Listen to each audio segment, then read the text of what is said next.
જય ગૌ માતા. આ છે અળવીના પાન અને ઘણા પાત્રાના નામે પણ ઓળખે, તમે જોઈ શકો છો.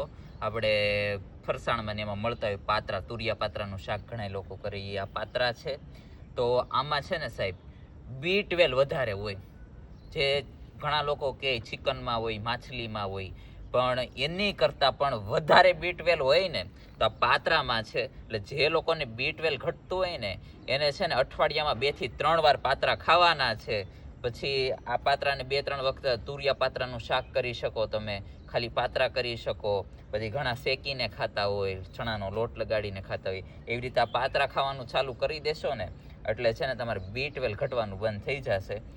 તો ખાસ આ પાત્રા ખાવાનું ચાલુ કરો, જે લોકોને B12ની કમી હોય ને તે. અને ખાસ ઇન્જેક્શન ઘણા લોકો લેતા હોય B12ના, પણ એ પણ લેવાની જરૂર નહીં પડે. એટલે એ છે પાત્રાની તાકાત. જય ગૌ માતા, જય ગોપાલ.